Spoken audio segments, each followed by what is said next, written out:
Ini perang juga mulia yang harus dikenang oleh kaum muslimin. Sayangnya anak-anak muda Islam banyak kehilangan dalam kisah ini. Maka renungi baik-baik teman-teman sekalian. Kisah terjadi di Jumadil Akhir tahun 8 Hijriah. Salah satu suku Arab yang berada di utara barat kota Madinah. Utara barat berarti kurang lebih utaranya Madinah itu ada negeri Syam dan ke baratnya ya. Yang bernama Quda'ah. Saat mendengar kalau pasukan muslimin mundur dari kancah Mu'tah, rupanya tersebar berita kalau muslimin mundur dari Mu'tah. Disebarkan oleh suku Ghassan dan suku Romawi, padahal mereka sudah kalah waktu itu. Bangsa Romawi mereka menyebarkan kita yang menang, umat Islam yang kalah. Padahal mereka sudah habis pada saat itu, banyak kaucar-kacir. Secara teorinya umat Islam sudah menang, bahkan umat Islam memiliki kebaikan karena tidak mengenawan mereka, seperti itulah ya. Lalu kemudian mereka memotivasi suku Ghassan dan bangsa Romawi untuk bergabung dan menyerang Madinah. Sekarang suku yang ada di Quda'ah ini suku besar, punya ratusan ribu juga anggota, 100.000 pasukan. Mereka sekarang memotivasi suku Ghassan yang tadi kalah di Mu'tah sama bangsa Romawi, ayo kita serang yuk Madinah. Nabi SAW saat mengetahui maksud Quda'ah, maka beliau SAW segera membentuk pasukan yang kali ini diamanahkan kepada Amr bin As radhiyallahu anhu. Perhatikan ya, Nabi SAW baru dengar sudah diserang duluan. Enggak ada nunggu pembantaian dulu gini. Ya, masih negosiasi, ya, masih ini dan itu, ini tidak ada. Nabi SAW baru dengar sudah langsung. Nabi SAW memanggil Amr lalu berkata padanya, wahai Amr, aku akan mengutusmu memimpin pasukan yang dengan engkau, ya, dengannya engkau akan mendapatkan harta rampasan perang yang banyak dan juga akan mendapatkan pahala. Kata Amr radhiyallahu anhu, walaupun baru masuk Islam ya, baru berapa bulan, belum setahun di sini, wahai utusan Allah, sungguh aku masuk Islam bukan untuk mendapatkan harta. Maka Nabi SAW bersabda, ketahuilah wahai Amr, sebaik-baik harta saleh di tangan hamba yang saleh. Artinya, kalau sesuatu yang Allah sudah halalkan ya halal, tidak usah khawatir masalah itu. Ghanimah, harta rampasan perang, halal buat umat Islam. Kalau kita menang lawan musuh, senjata mereka, ya, harta-harta mereka di kancah peperangan jadi milik kita dan dibagi rata kepada muslimin. Kecuali kalau ada yang duel, satu lawan satu, maka yang menang dari muslimin mengambil hartanya satu orang itu. Tapi kalau menang dalam kancah peperangan semua harus dikumpulin, nanti pemimpin yang membaginya. Itu halal. Kata Nabi SAW, telah dihalalkan untukku ghanimah yang diharamkan untuk nabi-nabi sebelumku. Dalam riwayat Bukhari Muslim yang lain disebutkan, kalau nabi-nabi sebelum baginda Nabi SAW, beliau mereka kalau menang peperangan, maka seluruh harta rampasan perang musuh dikumpulin, ditumpukin sampai seperti gunung, lalu Nabi tersebut berdoa dan turunlah petir yang membakar harta rampasan perang tersebut. Haram bagi nabi-nabi sebelum Nabi Muhammad SAW, tapi bagi kita halal. Di sini mungkin ada orang yang mengatakan, Ustadz, boleh nggak saya ikut berperang? Salah satu tujuannya selain jihad, mengejar mati syahid, saya juga mau dapat ghanimah. Boleh, tidak ada larangan. Karena salah satu tujuannya itu, tidak mengganggu keikhlasan. Boleh nggak saya mengejar surga supaya saya dapat fasilitasnya? Dapat layang-layangnya, bidadarinya, bidadarahnya, dapat pakaian emasnya. Memang itu targetnya, gitu kan? Boleh nggak saya sholat malam supaya doa saya diijabah? Nah, memang itu targetnya. Itu kan janjinya. Jadi jangan bingung teman-teman sekalian. Harus kita tahu janji Allah kita kejar. Makanya Nabi SAW mengatakan itu kepada Amr, wahai Amr, saya akan utus kau pasukan. Nabi ingin motivasi karena dia masih mu'allaf. Kau akan menang, dapat pahala banyak loh ini, pahala jihad. Kalau mati syahid. Dan kau akan dapat ghanimah kalau kau menang, besar. Amr sudah faham masalah surga, pahala jihad, maka dia mengatakan, ya Rasulullah, saya siap perang tapi tidak butuh ghanimah. Kata Nabi SAW, hai Amr, ketahuilah, sebaik-baik harta soleh, harta halal maksudnya. Kalau kau menang dapat ghanimah, harta halal itu di tangan anak yang hamba yang soleh. Artinya kalau kau punya ini dan kau bisa alokasikan pembangunan masjid, apalah kegiatan sosial, maka baik buat kamu. Kenapa enggak gitu? Pelajaran penting saudaraku, masalah kepemimpinan, terutama peperangan yang dijadikan tolok ukur adalah keterampilan dan pengalaman. Khalid bin Walid saat mengambil alih pasukan muslimin di Mu'tah, baru menganut Islam 4 bulan saja. Demikian pula di perang Dzatu Salasil, Amr bin As baru masuk Islam 5 bulan saja. Nabi SAW sudah mengangkatnya menjadi pemimpin perang. Jadi di sini teman-teman harus kita berikan pada ahlinya. Walaupun orang itu mu'allaf, tapi kalau memang dia mahir di bidangnya ya sudah kasih. Tidak ada katakan ini orang senior, maka biarin saja biar dia tidak mahir, nggak apa-apa, enggak. Harus keterampilan. Makanya kata Nabi SAW, kalau kalian mengembalikan masalah bukan pada ahlinya, tunggulah kehancuran. Harus ahlinya. Nabi SAW membentuk pasukan berjumlah 300 orang saja. Enggak lebih dari itu. 300 orang pasukan ini. Dipimpin oleh Amr bin As, dan di pasukan tersebut terdapat Abu Bakar, Umar, Uthman, Ali, Sa'ad bin Abi Waqqas, Sa'ad bin Ubadah, Usaid bin Hudayr, dan seterusnya. Semua sahabat-sahabat Nabi yang mulia. Amr bin As mulai berjalan pada malam hari dan bersembunyi pada siang hari. Karena jumlahnya 300. Ini suku Qudaa yang akan diserang ini teman-teman sekalian. Jumlahnya di atas 150.000 orang. 150.000 orang bukan jumlah yang kecil. Pasukannya 100.000 orang. Mau diserang. Nabi utus berapa? 300 orang. Perang Mu'tah masih mending 3.000. Ini 300 saja. Gitu kan. Maka Amr bin As kalau jalan supaya tidak ketahuan, kenapa ada pasir, orang bisa lihat, pasukan muslimin bawa bendera, ketahuan. Jadi Amr bin As balik sekarang. Mereka di malam hari jalan, tidak tidur, siang hari mereka istirahat. Cari tempat-tempat yang tersembunyi, bukit-bukit segala macam, lembah, mereka istirahat. Siang hari. Sampai pasukan muslimin mendekati suku Qudaa. Dan Amr bin As berhasil mengumpulkan informasi dalam waktu yang sedikit tentang kekuatan musuh dan bagaimana menghadapinya. Amr bin As waktu itu mengirim, dan beliau sendiri ikut memata-matai, melihat dari tempat-tempat yang tinggi. Kebetulan suku Qudaa ini tinggal di sebuah lembah, banyak gunung-gunung di sekitarnya. Maka dari gunung bisa kelihatan berapa rumahnya, berapa banyak pasukannya, segala macam bisa dinilai kurang lebih. Dan memang ternyata mereka betul-betul lagi mempersiapkan 100.000 pasukan, plus akan datang dari suku Ghassan dan Romawi juga, sekian banyak belum disebutkan jumlahnya akan bergabung. Jadi ini ratusan ribu akan menyerang Madinah, jantung kekuatan muslimin. Kalau tadi perang Mu'tah muslimin yang datang ke tempat mereka, gitu kan? Kalaupun tadi 3.000 orang di perang Mu'tah mati semua, maka jarak antara Jordania sama Madinah masih jauh. 1 bulan lebih perjalanan kalau orang cepat, bisa 2 bulan kalau pasukan, gitu kan? Maka sangat jauh. Kalau ini sekarang tidak, mereka akan serang Madinah. Amr bin As lalu mengirim surat kepada Nabi SAW di Madinah meminta bantuan personil karena Qudaa berjumlah sangat besar. 150.000 orang. 100.000 orang jumlahnya yang pasukan inti. Maka Nabi SAW mengirim bantuan yang dipimpin oleh Abu Ubaidah bin Jarrah radhiyallahu anhu. Di dalam pasukan itu terdapat Umar bin Khattab. Jadi tadi pasukan pertama 300 nggak ada Umar. Sekarang ini ada Umar yang ikut. Jadi bergabung semuanya. Di sini teman-teman sekalian yang luar biasanya, jadi kalau ada orang yang menganggap, oh ada beberapa sahabat walaupun mereka itu mulia, tapi mungkin jarang namanya disebutkan dalam peperangan, ini keliru. Di peperangan ini teman-teman, mayoritas sahabat Nabi yang mulia, yang senior-senior semua dari Muhajirin, dari Ansar, diikutkan di sini oleh Nabi SAW. Diikutkan di sini. Sebelum Abu Ubaidah bin Jarrah radhiyallahu anhu berangkat meninggalkan Madinah, Nabi SAW menitipkan pesan agar ia jangan berselisih dengan Amr dalam hal apapun. Abu Ubaidah, pemimpin dari Madinah, pasukan tambahan. Amr, pasukan inti yang sudah berangkat sebelumnya. Ini bantuan.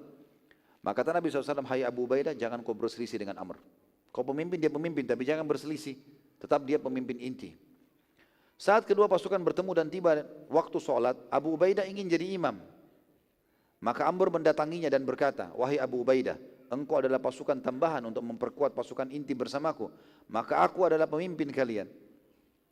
Waktu itu teman-teman Abu Ubaidah bin Jarrah, sahabat di 10 orang yang masuk surga, sudah masuk Islam dari dulu, sudah lama, hadir di Badr, hadir di Uhud, hadir di perang-peperangan Nabi SAW, banyak, pengalamannya banyak itu. Dari sisi keutamaan dibandingkan dengan Amr, Amr baru 5 bulan masuk Islam. Gitu kan. Tapi Amr, dia faham dia pemimpin, maka dia bilang waktu Abu Ubaidah mau jadi imam, sudah mau maju jadi imam, sebentar Abu Ubaidah, kau pasukan tambahan, saya pasukan inti, saya pemimpin. Gitu kan. Abu Ubaidah bin Jarrah waktu itu tentu lebih senior dan tahu kalau Amr bin As baru masuk Islam 5 bulan, keimanannya membuatnya mengalah, gitu kan? Karena dia sudah masuk Islam, dia sudah lama, dia mengalah. Dia bilang baik, ini Rasulullah sudah ingatkan jangan berselisih dengan Amr, maka dia pun mengatakan baiklah, kau jadi pemimpin sholat. Teman-teman perlu tahu ya, orang kalau baru masuk Islam 5 bulan, kira-kira sudah berapa ayat yang dihafal? Ya kan yang masuk Islam 5 bulan, antum lahir dalam keadaan Islam masih kocar-kacir bacanya. Ini baru 5 bulan gitu. Jadi bacaan juga masih pas-pasan. Pelajaran yang kita harus ambil teman-teman sekalian, bagaimana Islam mengajarkan kepatuhan pada pemimpin selama bukan maksiat pada Sang Pencipta. Dan ini merupakan ciri kekuatan persatuan umat Islam. Walaupun Amr baru saja 5 bulan yang lalu merupakan salah satu dari pemimpin orang-orang kafir, Namun sekarang ia muslim dan ditunjuk oleh Nabi SAW memimpin, maka semuanya harus patuh. Maka pada saat itu kepemimpinan sepenuhnya di tangan Amr ibn As radhiyallahu anhum ajma'in. Amr bin As lalu memerintahkan agar berkemah di sekitar suku Quda'ah pada malam sebelum penyerangan, dan saat itu sangat dingin. Sementara Amr melarang pasukan siapapun tidak boleh ada yang menyalakan api. Waktu itu teman-teman, dinginnya luar biasa. Kenapa padang pasir? Dingin luar biasa. Saya pernah ceritakan kisah ini ya. Tapi ini berhubungan dengan sirah kita karena ini memang ini kisahnya, ini rentetan sirahnya sampai di sini bahasan kita. Maka pada saat itu, perlu kita tahu teman-teman, di Madinah, kalau kami dulu masih di sana, kadang-kadang kalau dingin sekali bisa 5 derajat. Ya, dingin sekali. Bahkan saya pernah dapat di Madinah turun hujan itu es batu, sampai kaca-kaca mobil pecah. Kalau musim dingin, dingin sekali. Cuma Madinah masih banyak bangunan. Kalau kita keluar sedikit dari Madinah, mulai masuk padang pasir 5-10 kilo dari Madinah, itu sudah luar biasa dingin. Karena padang pasir rata, anginnya merata. Dingin sekali, bisa dibawa mungkin 0 derajat gitu kan. Waktu itu kebiasaan orang kalau lagi perjalanan, mereka harus bakar api. Gak bisa enggak. Supaya hangat, mereka dekatkan diri. Dari semua kemah, setiap kemah boleh bakar api unggun di depannya. Satu kemah berisi 4-5 orang maksimal. Mereka membakar itu, mereka duduk sambil hangatin badan. Kadang-kadang juga di sekitar kemah dipasang 5-6 api mengelilinginya supaya hangat dari seluruh penjurunya, seperti itulah. Jadi kadang-kadang cuma 5-6 kemah tapi sudah seperti satu perkampungan, terang dari jauh. Karena di padang pasir gitu kan. Maka pada saat itu Amr mengatakan, instruksi saya malam ini kita tidur dingin, tidak boleh ada api. Umar bin Khattab datang. Umar bilang, hai Amr, sungguh pasukan kedinginan. Maka biarkan mereka menyalakan api untuk menghangatkan tubuh mereka. Apalagi besok engkau akan suruh mereka untuk menyerang musuh. Maka kata Amr dengan tegas, tidak boleh ada api, satu pun tidak boleh ada api menyala. Ini instruksi, harus patuh. Umar waktu itu tahu ini Amr bin As, anak baru kemarin lahir ini. Baru 5 bulan masuk Islam. Dan Amr bin As dan Umar tahu Umar bin As ini dulu musuh Islam. Dulu dia dutanya Quraisy untuk menjemput muslimin yang hijrah ke Habasyah. Sampai akhirnya dapat hidayah di sana tentunya. Jadi Umar marah, tapi Umar mau marah sama dia, serba salah. Datangi Abu Bakar, sahabat yang paling bijak adalah Abu Bakar. Wahai Abu Bakar, bagaimana pendapatmu? Masa Amr larang kita bakar api? Kata Abu Bakar, hai Umar, ini adalah utusan Rasulullah SAW. Ini pilihannya, jangan kau bantah. Pasti dia benar, ikuti saja, kedinginan, tidak apa-apa. Maka Umar pun diam. Abu Bakar sudah nasihati, ya sudah, ya, diam. Pada malam itu sahabat kedinginan. Sampai dalam beberapa asar disebutkan banyak di antara mereka tidak bisa tidur karena dinginnya. Walaupun ada kemah gitu kan. So habis sholat subuh, waktu mau sholat subuh, dikumandangkanlah azan. Kemudian para sahabat mulai kumpul. Amr bin As ditunggu karena mau jadi imam. Dia pemimpin, dia harus jadi imam. Lalu dia bilang sama orang-orang yang di sekitarnya, ada 2-3 sahabat yang khusus untuk melayani pemimpin perang. Dia bilang, bawain untuk saya air, saya mau mandi junub. Rupanya dia malam itu mimpi mandi junub. Ini lagi di kancah peperangan bisa mimpi junub ya, Masya Allah. Luar biasa gitu. Beliau mimpi ada junub. Datangkan air, beberapa kendi air didatangkan. Begitu Amr pegang, dingin sekali, kayak es batu gitu. Kata Amr, saya nggak mau mandi, saya mau tayammum. Waktu dia ucapkan itu, ini pasukan sudah nunggu semua di depan kemah untuk sholat subuh, tinggal tunggu dia saja. Waktu dia bilang, semua pasukan dengar, Umar ada di situ. Umar bilang, hai Amr, ada air, dari mana kau bisa tayammum? Ini masalah lain lagi, ini masalah kedua ini. Tadi malam sudah nggak boleh bakar api, sekarang lagi buat masalah nih. Dia bilang, pokoknya saya tidak mau. Saya harus tayammum saja. Ada di sebelahnya Umar, Abu Bakar, hai Abu Bakar, bagaimana pendapatmu? Diam. Dengar saja, biarin. Ya sudah. Apa boleh buat? Jadi Amr bin As jadi imam subuh itu tayammum dalam keadaan junub. Karena dinginnya air. Baik, habis sholat subuh, takbir gitu kan. Menyerang. Dan Amr bin As memberikan sebuah strategi di sini. Tidak boleh ada satupun di antara kalian yang berpisah sama temannya. Harus partner. Ya, masih karena gelap, masih gelap. Harus tahu temannya ini, gitu kan? Sebagian sahabat bahkan ada yang mengikat kain antara kudanya sama kuda temannya, sehingga kudanya kalau jalan lebih jauh ketarik, gitu kan? Karena memang tidak boleh pisah, begitu instruksinya. Jadi harus tahu temannya, jangan sampai dia salah bunuh nanti di situ, gitu kan? Karena memang ini dimasuk di pasukan musuh gelap. Maka pada saat itu pun pasukan musuh diserang tiba-tiba habis subuh dan ternyata subhanallah strategi ini berhasil. Ya.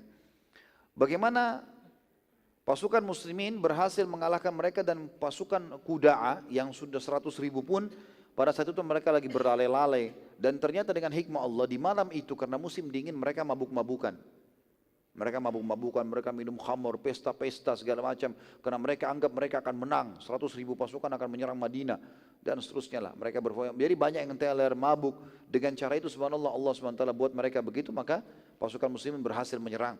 Dan banyak di antara mereka sudah selesai, tidak bisa angkat senjata. Dalam kondisi mabuk, masih ngantuk, nggak bisa dikuasai oleh muslimin. Waktu itu tentu ada sebuah hukum juga, bukan waktu itu, sebenarnya kapan saja ya. Ada hukum syar'i teman-teman sekalian.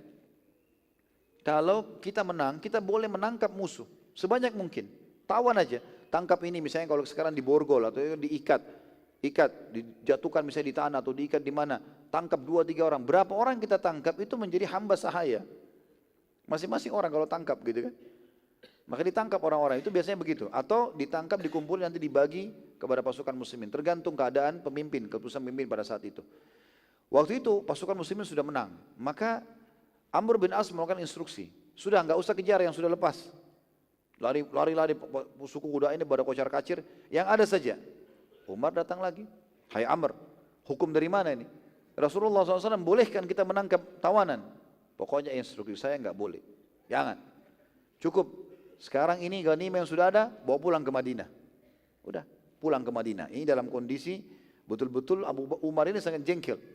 Umar sempat waktu itu datang lagi ke Abu Bakar yang ketiga kali. Abu Bakar gimana? Sama. Jangan bantah. Sudah pulang ke Madinah. Pulang ke Madinah. Kepemimpinan perang itu berlaku semenjak keluar dari kota itu. Kota keluar Madinah. Karena kalau sampai Madinah sudah memimpinnya Rasulullah SAW. Sekarang keluar.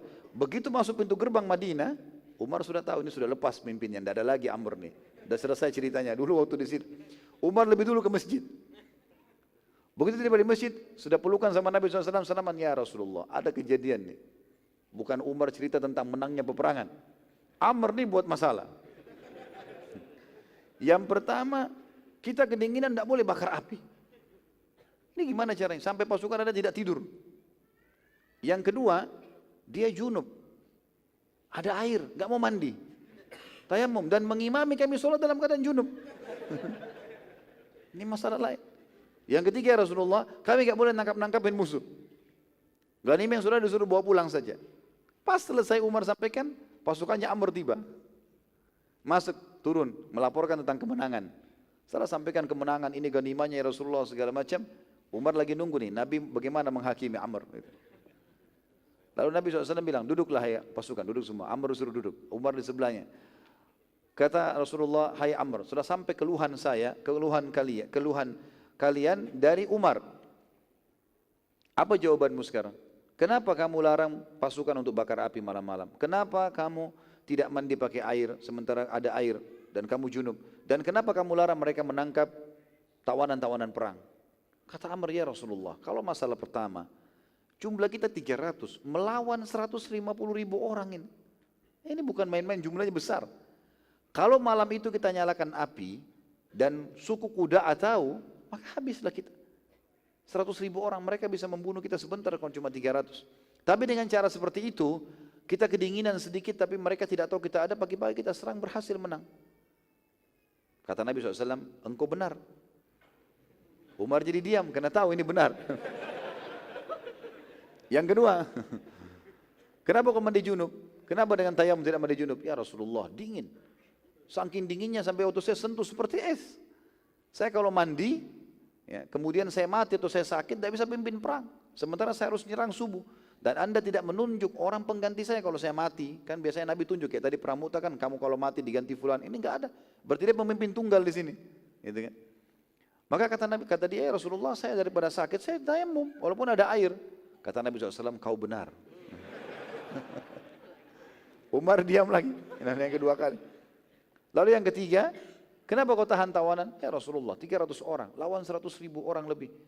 Alhamdulillah target kita sudah tercapai, sudah menang. Sudah ada ghanimah dibawa pulang, selesai. Suku kuda tidak tahu jumlah kita.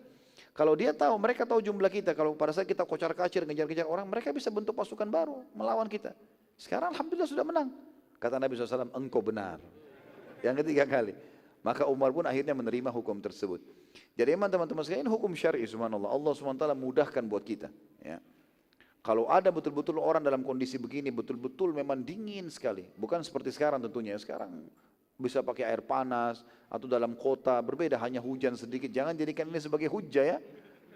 Bukan, tapi ini kondisinya seperti tadi, di peperangan, dingin sekali. Dia pemimpin perang, keadaannya seperti itu. Ya, itu baru kemudian ada rukhsah dalam agama kita. Perlu digarisbawahi juga teman-teman sekalian, bahwasanya selama hidupnya Nabi SAW, hukum di tangan beliau dan perilaku sahabat yang dihakimi oleh Nabi SAW menjadi hukum. Ini perlu digarisbawahi. Karena banyak orang juga mengatakan ada banyak perbuatan yang para sahabat lakukan yang Nabi tidak contohkan. Padahal sebenarnya waktu itu hukum lagi turun, hukum lagi dalam proses penyempurnaan, gitu kan? Dan Nabi SAW masih ada. Kalau kita tarik kejadian ini kepada kita ke sekarang, sementara Islam sudah sempurna, kita seperti menambah-nambah agama. Kalau di zaman Nabi SAW berbeda, wahyu lagi turun, kan gitu. Karena banyak orang sekarang jadikan argumen di Indonesia itu. Sahabat juga banyak kerjaan perbuatan yang Nabi tidak perintahkan, padahal Nabi masih hidup waktu itu. Nabi SAW meluruskan kesalahan mereka, mendukung mereka, makanya ada sunnah Nabi SAW yang sifatnya kauliyah, fi'liyah, dan ada takririyah. Perkataan, perbuatan, dan juga persetujuan Nabi SAW. Ini persetujuan Nabi SAW pada saat Nabi masih hidup. Kalau kita sekarang bagaimana Nabi SAW persetujukan kita sementara beliau sudah meninggal SAW dan agama Islam sudah sempurna. Maka ini perlu digarisbawahi, dan teguran Nabi SAW kepada sahabat meluruskan atau mendukung atau mendiamkan adalah hukum. Hal ini tidak berlaku pada keadaan kita sekarang karena Nabi SAW telah wafat dan agama juga Al-Quran sudah sempurna. Maka bila seseorang memposisikan diri seakan-akan Nabi SAW bisa menentukan semaunya sendiri, maka akan bertambahlah agama ini. Pada peperangan tersebut terbunuh puluhan suku Qudaa dan tertawan puluhan orang pula, sementara tidak seorang pun dari muslimin yang mati dan jadi korban kecuali satu orang sahabat yang juga hanya terluka kecil dan sembuh beberapa hari kemudian. Inilah kiprah Amr bin As radhiyallahu anhu yang berhasil menjalankan misi Nabi SAW dengan kemenangan, harta rampasan perang, dan tidak satupun yang jatuh jadi korban dari muslimin. Dan kiprah lainnya nanti akan terlihat pada saat pembebasan kota Mekah di zaman Umar radhiyallahu anhu. Dan tentu saja teman-teman sekalian perlu kita ketahui setelah kejadian ini, maka Umar bin Khattab justru melunak dengan Amr radhiyallahu anhu ajma'in. Dan ini tentu kebijaksanaan jiwa yang luar biasa ya. Jadi Umar hanya ambil pelajaran, ternyata tidak selamanya orang yang baru masuk Islam salah semua. Gitu ya. Maka beliau pun semenjak itu banyak, terutama di zaman khilafahnya, memberikan wewenang-wewenang kepada Amr bin As, termasuk ekspansi ke Mesir tahun 20 Hijriah. Dan Amr bin As sangat dipercaya oleh Umar bin Khattab dalam strategi-strategi perang sebagaimana Khalid ibn Walid radhiyallahu anhum ajma'in. Kemudian terakhir teman-teman sekalian, kita akan masuk ke poin penutupan kita adalah perang Juwainah, atau dikenal juga dengan perang Khabat. Ya, ini nama daun pohon ya. Ini bulan Rajab tahun 8 Hijriah. Ini yang terakhir dalam bahasan kita.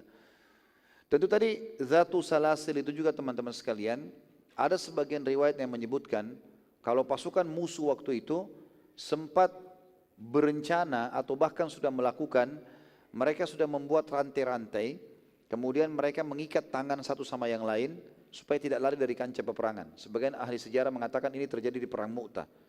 Musuh-musuh tadi Romawi dan suku Ghassan ada yang mengikat diri, kurang lebih 50.000 orang, mereka mengikat diri satu sama yang lain, dan di belakang mereka digali sebuah parit yang dibakar api sehingga mereka tidak ada yang bisa lari. Dan ternyata itu menjadi kuburan buat mereka sendiri pada saat pasukan Khalid bin Walid berhasil mengalahkan mereka. Ini sedikit tambahan saja. Ada yang mengatakan ini terjadi di perang Mu'tah dan terjadi di perang Zatu Salasil, tapi lebih dekat ini terjadi di perang Mu'tah. Karena di perang Zatu Salasil tidak ada penyerangan, tidak ada perlawanan dari musuh.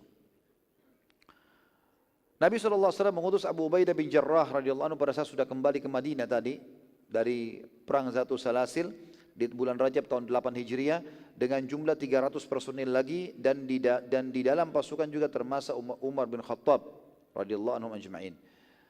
Tentu Umar bin Khattab secara keutamaan juga lebih utama daripada Abu Ubaidah, tapi di sini Nabi SAW sekali lagi meletakkan orang yang dianggap lebih layak untuk memimpin peperangan, gitu kan. Pasukan ini sangat sederhana dan tidak memiliki bekal yang banyak sementara perjalanan jauh. Saat itu semua pasukan berjalan kaki, tidak ada satu orang pun yang pakai kuda. Dan mereka hanya memiliki 2 ekor unta saja. Pada saat bekal mereka, makanan mereka habis, mereka memakan daun-daun pohon dan daun pohon itu dikenal dengan pohon khabat. Makanya dikenal juga dengan peperangan khabat. Ya. Sariyah ini pun dikenal dengan Sariyah Khabat. Di dalam pasukan terdapat seseorang yang bernama Qais bin Sa'ad bin Ubadah. Radhiyallahu anhu majma'in. Qais ini ayahnya dia Sa'ad bin Ubadah, pimpinan orang Ansar. Ya. Ia terkenal dengan kedermawanannya. Ia ingin melakukan sesuatu agar bisa memberikan makan pasukan karena tidak ada makanan, habis. Mereka masak makan daun terus. Ya. Airnya pun hampir habis gitu kan. Dari kejauhan ia sempat melihat ada sebagian Arab Badui dalam perjalanan yang sedang mengembala unta dan kambing, maka ia pun mendatangi mereka. Saat tiba di sisi para pengembala, Qais berkata, apakah kalian mau menjual sebagian gembalaan kalian padaku? Maka para pengembala Arab tersebut menjawab, iya. Kata Qais, tapi aku tidak memiliki sesuatu untuk membayar kalian. Aku ingin butuh beberapa ekor unta, kambing, domba untuk diberikan makan pasukan. Tapi aku tidak punya uang sekarang. Kata Qais, tapi aku tidak memiliki sesuatu membayar kalian. Kalau kalian setuju, aku akan membayar kalian dengan kurma Madinah. Pada saat itu tentu kurma Madinah itu terkenal kurma yang mahal dan berkualitas. Kebetulan Sa'ad bin Ubadah, ayahnya Qais radhiyallahu anhu adalah orang yang kaya raya. Sa'ad bin Ubadah ini, kalau teman-teman masih ingat kisahnya, yang dipersaudarakan dengan Abdurrahman bin Auf. Ya, pada saat awal hijrah ke Madinah, yang kata Sa'ad bin Ubadah, hai Abdurrahman, saya setengah kebun kurma Madinah milik saya. Gitu kan. Kita bagi 2, setengah buat kamu, setengah buat saya.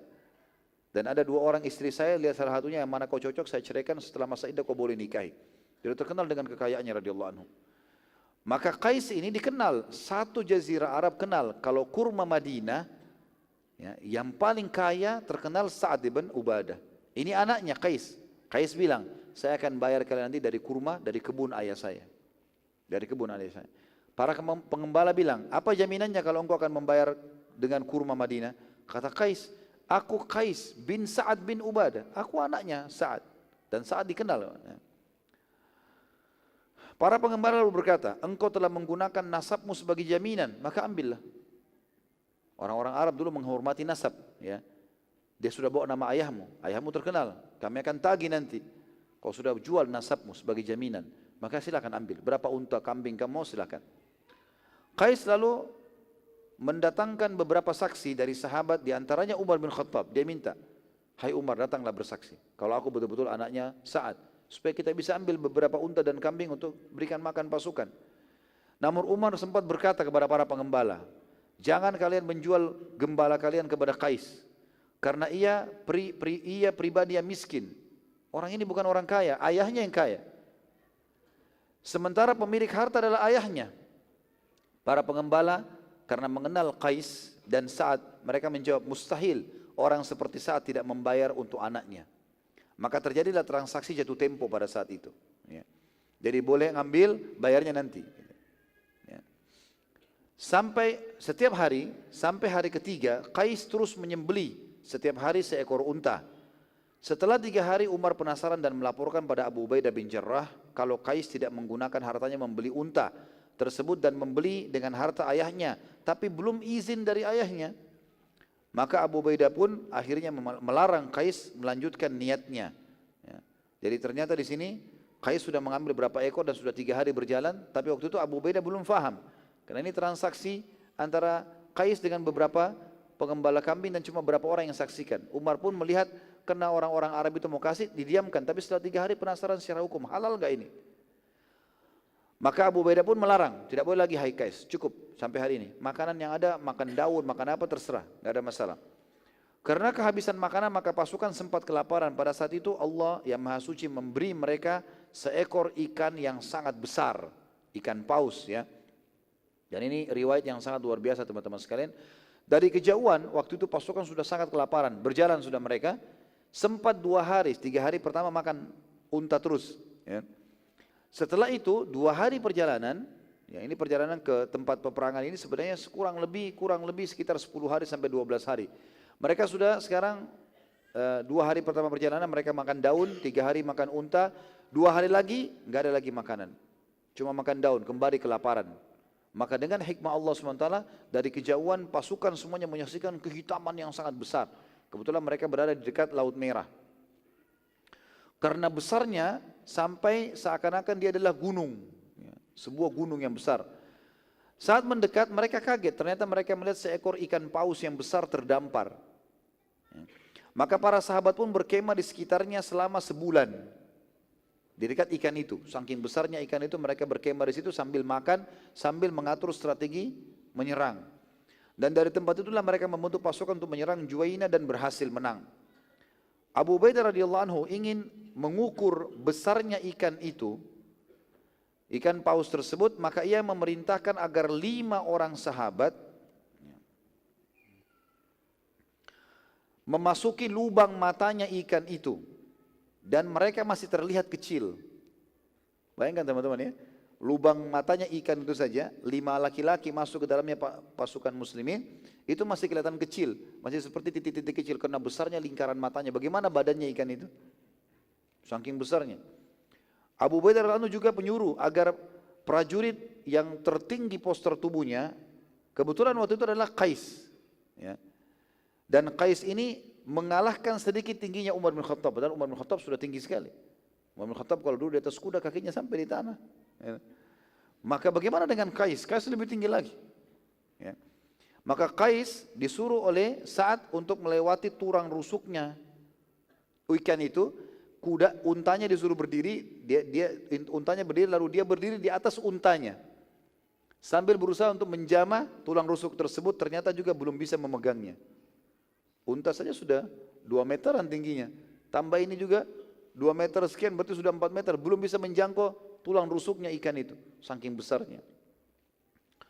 Pada saat itu pun mereka berhasil mengalahkan ya, suku tadi yang ingin diserang, Juwainah, dan mereka makan selama sebulan ikan itu belum habis, saking banyaknya gitu kan. Dan ini jumlah orang 300 orang, banyak sekali.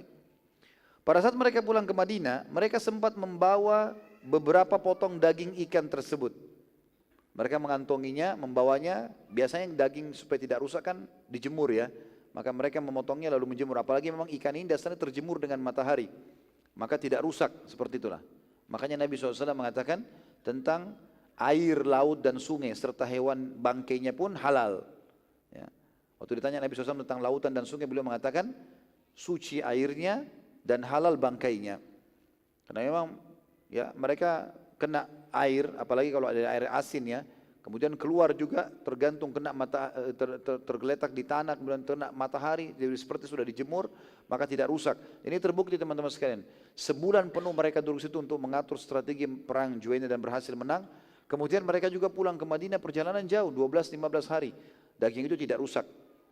Pada saat tiba di Madinah, mereka melaporkan hal tersebut kepada baginda Nabi SAW.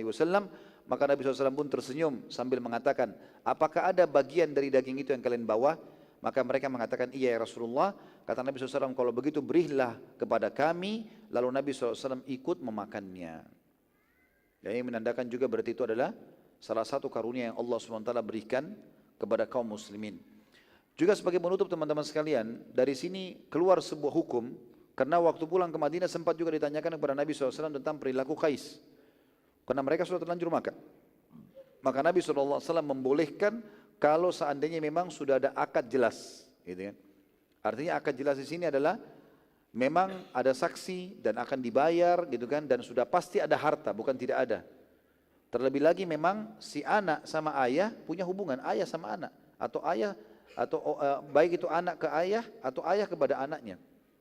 Dan ini juga bukan perbuatan kemaksiatan, ada batasan. Kalau dia misalnya anak mengambil harta ayahnya, misal dia ambil bir, minuman keras, kemudian dia katakan nanti ayah saya bayar, atau dia melakukan hal-hal yang salah, gitu kan? Ini tidak boleh. Di sini keadaannya Qais berbeda. Dia bukan untuk kepentingan pribadinya, tapi untuk pasukan muslimin. Kalau nggak dikasih makan mereka kelaparan, maka beda hukum syar'inya ya. Sekali lagi, kalau hanya untuk kepentingan pribadi, anak tersebut hanya sekedar mau dapat supaya dia ambil handphone segala di satu tempat, nanti ayah saya yang bayar, nah dianggap ayahnya pejabat, ini nggak boleh semua dalam syari. Harus akadnya jelas. Kecuali sudah ditelepon ayahnya, ayahnya mengatakan iya nggak masalah, ada akad dari pemilik uang boleh. Tapi kali ini dibolehkan karena keadaannya seperti tadi. Mirip dengan kasus Amr bin As waktu mandi junub di musim dingin karena dia pemimpin perang dan juga ya, ini dari kancah peperangan dan memang keadaannya tidak mendukung pada saat itu. Maka beda hukumnya, tidak bisa ditarik kalau kita sedang berada di satu kota. Allahu a'lam. Ini teman-teman sekalian yang kita bisa pelajari pada kesempatan ini insyaallah. Baik, mohon maaf teman-teman sampai sini. Subhanakallahumma bihamdika asyhadu an la ilaha illa anta astaghfiruka wa atubu ilaik. Wassalamualaikum warahmatullahi wabarakatuh.